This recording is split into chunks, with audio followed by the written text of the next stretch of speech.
মুন্সিগঞ্জের লৌহজংয়ে পিনাক ৬ লঞ্চ ট্র্যাজেডির ৩ বছর পূর্ণ হচ্ছে আজ। ২০১৪ সালের এই দিনে ৩ শতাধিক যাত্রী নিয়ে লৌহজংয়ের পদ্মায় ডুবে যায় লঞ্চ এমএল পিনাক ৬। তবে দুর্ঘটনার ৩ বছর পেরিয়ে গেলেও এখনও নিখোঁজ লঞ্চের অর্ধ শতাধিক যাত্রী। শনাক্ত করা সম্ভব হয়নি ডুবে যাওয়া লঞ্চটিও। এদিকে নিখোঁজ যাত্রীদের স্বজনদের অভিযোগ, প্রতিশ্রুতি অনুযায়ী কোনো অনুদান পায়নি তাদের পরিবার। এই ব্যাপারে প্রশাসনের কর্তব্যরত জানালেন, নিখোঁজদের এখনও চূড়ান্তভাবে শনাক্ত করা যায়নি বলেই অনুদান প্রদান সম্ভব হচ্ছে না। মাদারীপুর প্রতিনিধি নিত্যানন্দ হালদারের পাঠানো তথ্যচিত্রে ডেস্ক রিপোর্ট। ২০১৪ সালের ৪ আগস্ট মুন্সিগঞ্জের লৌহজংয়ে ৩ শতাধিক যাত্রী নিয়ে ডুবে যায় লঞ্চ পিনাক ৬। এই লঞ্চ ডুবির ঘটনায় ৪৯ জন যাত্রীর লাশ উদ্ধার করা হয়, যার মধ্যে ২৮টি লাশ পরিবারকে বুঝিয়ে দেওয়া হয় আর ২১ জনকে বেওয়ারিশ হিসেবে দাফন করা হয় মাদারীপুরের শিবচর পৌর কবরস্থানে। তবে এখনও হদিস মেলেনি ডুবে যাওয়া লঞ্চ ও নিখোঁজ ৫৩ যাত্রীর।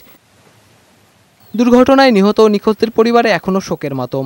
তাদের অভিযোগ, যারা নিখোঁজ হয়ে গিয়েছিল তাদের সন্ধানে প্রশাসন কার্যকর কোনো পদক্ষেপ নেয়নি। দুর্ঘটনায় নিহত ২৮ জনের পরিবারকে তাৎক্ষণিকভাবে ২০,০০০ ও পরে ১,৫০,০০০ টাকা অনুদান দেওয়া হলেও নিখোঁজ যাত্রীর স্বজনদের কপালে জোটেনি কিছুই। ৪ জনের মধ্যে ৩ জন লাশ পাইছে, একজন লাশ পাওয়া যায় না। অনেক জায়গায় যাওয়া হয়েছে, একটা লাশও পাইল না। আমার মেয়েটা পাইতাম, ততটা সান্ত্বনা পাইতাম, কিন্তু তাও পাইলাম না, কিন্তু কিছুই পাইলাম না। এ ব্যাপারে স্থানীয় উপজেলা কর্মকর্তা বলছেন, নিখোঁজদের এখনো শনাক্ত করা যায়নি বলে ক্ষতিপূরণ দেয়া যাচ্ছে না। দুর্ঘটনার পর নৌরুটটিতে যাত্রীবাহী যান চলাচলে কঠোর ব্যবস্থা নেওয়া হয়েছে বলেও জানান তিনি। স্বজনদের পক্ষ থেকে একটি দাবি থাকতে হবে এবং দাবির সাথে সাথেই তাকে শনাক্ত করতে হবে যে নিখোঁজ ব্যক্তিটিই তার আত্মীয় স্বজন বা কেউ উত্তরাধিকারী। এদিকে শিবচর পৌর মেয়র জানালেন, ডিএনএ নমুনা রেখে অজ্ঞাত পরিচয়ে ২১ জনকে দাফন করা হলেও ৩ বছরের লাশ শনাক্ত করতে আসেনি কেউ।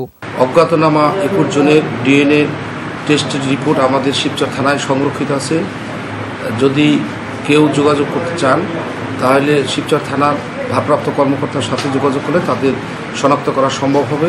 এমন দুর্ঘটনা যেন আর না ঘটে সেজন্য নৌ চলাচলে নিয়মিত নজরদারির পাশাপাশি যাত্রীদের সচেতনতা বাড়ানো জরুরি বলে মনে করেন সংশ্লিষ্টরা। ডেস্ক রিপোর্ট, বৈশাখী সংবাদ।